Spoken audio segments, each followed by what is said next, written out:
హల్లెలూయా. తర్వాతది తిమోతి గారికి రాసినటువంటి మొదటి పత్రిక 2వ అధ్యాయము 6వ వచనం. ఈయన అందరి కొరకు విమోచన క్రయధనముగా తన్ను తానే సమర్పించుకొనెను. దీనిని గూర్చిన సాక్ష్యము యుక్తకాలముల యందు ఇయ్యబడును. హల్లెలూయా, హల్లెలూయా. ఎవరి కొరకండి? అందరి కొరకు విమోచన క్రయధనముగా తన్ను తానే సమర్పించుకుంటున్నాడు. నీవు కొరకు, నా ఒకరి కొరకు, లోకంలో ఉన్న వారందరి కొరకు ఆయన తన జీవితమును, తన ప్రాణమును పెట్టాడు. మనందరి కొరకు. భారం వహించిన సమస్త జనులారా నా యొద్దకు రండి, నేను మీకు విశ్రాంతి ఇస్తాను. ఏ విషయంలో విశ్రాంతి? ఏ విషయంలో విశ్రాంతి కావాలి మనకు? చాలామంది బాధల నుంచి విశ్రాంతి, శ్రమల నుంచి విశ్రాంతి, కష్టాల నుంచి విశ్రాంతి, ఇరుకుల నుంచి విశ్రాంతి, ఇబ్బందుల నుంచి విశ్రాంతి కోరుకుంటున్నారు. అవునా? అవి తీరిపోవును గాక, ఆమేన్. అవి పోవును గాక, ఆమేన్. జరుగును గాక, ఆమేన్. పాపము పోవును గాక. ఆ మాట రాదు. నీ పాపములన్నీ పోవును గాక, అది విశ్రాంతి. అవి కొట్టివేయబడును గాక, అది విశ్రాంతి. అవి నీవు ఇంకా ఎన్నడూనో మరలా జ్ఞాపకము చేసుకునేవు గాక, ఆమేన్. ఆ విశ్రాంతి కావాలి, ఆ శాంతి కావాలి, ఆ సమాధానం కావాలి మనకి. ఆయన మన పాపములకు శాంతికరమై ఉన్నాడు, విశ్రాంతి ఆయన అయి ఉన్నాడండి. అవన్నీ ఒకటేసారి తీసేశాడు, ఫుల్ స్టాప్ పెట్టేశాడు. నీ రోగములకు, నీ పాపములకు, నీ యొక్క బాధలకు, నీ ఇబ్బందులకు, నీ అనారోగ్యములకు, నీ పాపములకు, నీ యొక్క నరకముకు, అన్నిటికీ ఒకేసారి ఆయన ఫుల్ స్టాప్ పెట్టేశాడు. నా శాంతినే నేను మీకు అనుగ్రహించి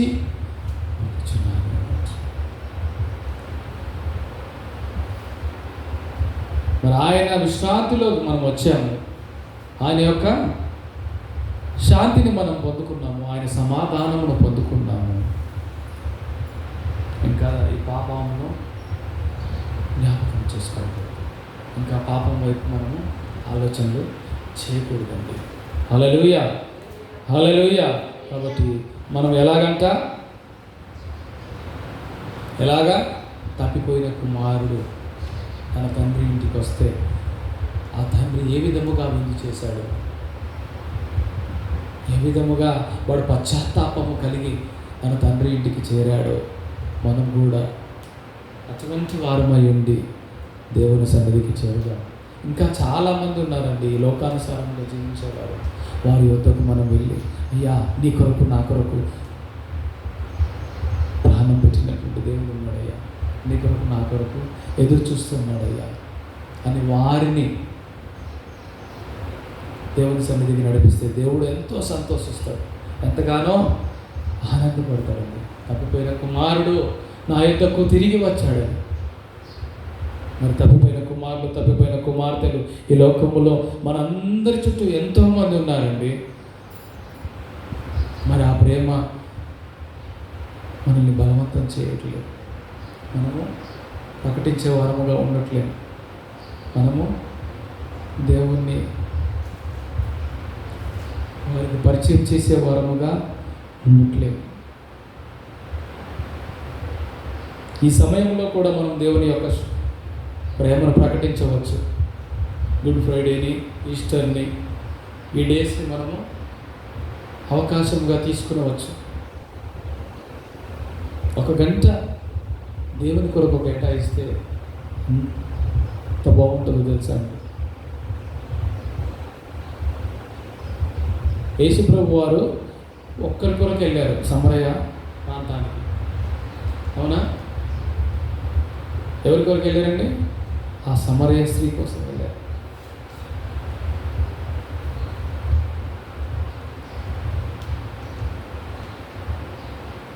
ఎడారి ప్రాంతం ఎండలో అంత దూరం నడుచుకుంటూ ఆ ఒక్కరి కోసం, ఆ ఒక్క ఆమె కోసం ఆయన వెళ్ళి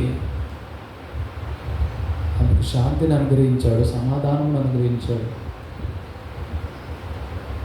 మరి మనం ఎందుకు చేయలేకపోతుంటున్నాం ఇటువంటి పనిని? ఫోన్ల ద్వారా సువార్తను ప్రకటించవచ్చండి, ఫోన్ చేసి సువార్త చెప్పొచ్చండి, వాక్యంను ప్రకటించి సువార్త చెప్పొచ్చండి, ఈ వాక్యంని ఇంకొకరికి షేర్ చేసి సువార్తను ప్రకటించవచ్చు.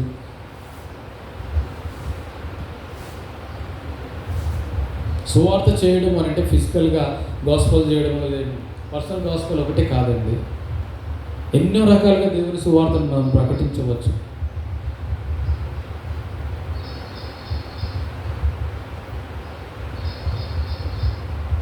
ఎన్నో రకాలుగా ప్రకటించవచ్చు. ఒక్క రోజులో మీకున్నటువంటి ఈ సామర్థ్యము అంతా ఉపయోగించుకుంటే ఖచ్చితంగా 100 మందికి మీరు సువార్త ప్రకటించగలుగుతారండి. హల్లెలూయా. ఏమంటారు? 100 మందికి మీరు సువార్తను ప్రకటించిన వారు అవుతారు. దేవుని త్యాగమును, ఆయన యొక్క మరణమును, ఆయన పునరుత్థానమును ప్రకటించిన వారం అవుతాం. ఆయన మనల్ని బలవంతం చేయట్లేడు. ఎందుకు అంటే ఆయన మన హృదయములో లేడేమో.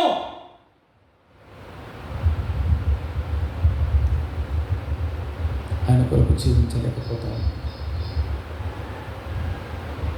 ఏవేవైతే లాభకరమై ఉన్నాయో అవన్నిటినీ పౌలు గారు పెంటకు సమానముగా ఎంచుకుంటున్నాడు. మనకు లాభమైన 2 లాభాన్ని పెంచుకునే విధంగా మనము పరిగెడతా ఉంటున్నాం.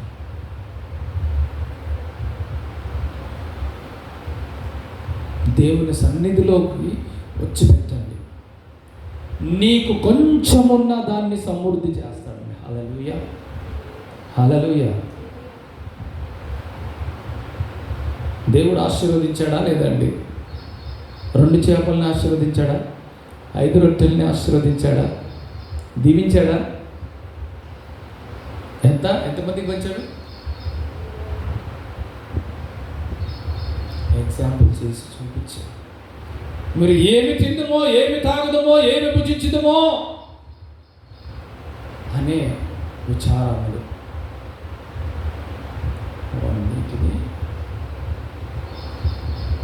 కాదండి. దేవుని ప్రేమ మన లోపల ఉంది. ఆ క్రీస్తు ప్రేమను మనం పొందుకొని ఉన్నాం. దానిని మనము ప్రకటించే వారముగా ఉంటాం. సువార్తను ప్రకటించేటకు మనం అందరము ఏర్పాటు చేయబడ్డామా లేదా? చేయబడ్డామా? లేదు. చేయబడ్డామా లేదా? ఎలా చేయబడ్డాం? ఎలా చేయబడ్డాం?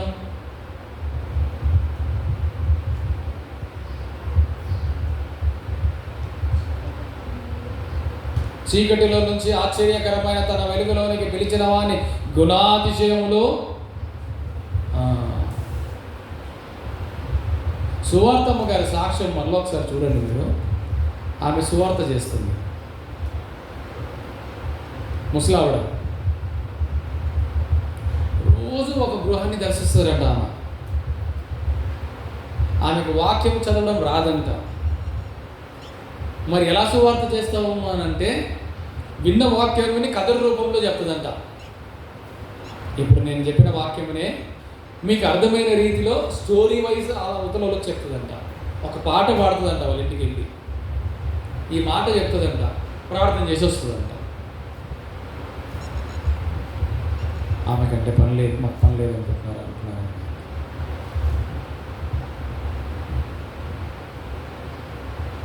మనం ఎన్ని నిమిషాలు తీసుకోవాల్సిన పని లేదండి. ఒక అరగంట తీసుకోండి. పర్సనల్గా అయినా పర్లేదు, బై కాల్ అయినా పర్లేదు, ఫోన్ త్రూ అయినా, ఎలాగైనా మనం సువార్తను ప్రకటించవచ్చు. మన లోపల ఈ ఒక్క మాట నేను చెప్పేసి ముగించేస్తాను. సమయం అయిపోవచ్చింది కాబట్టి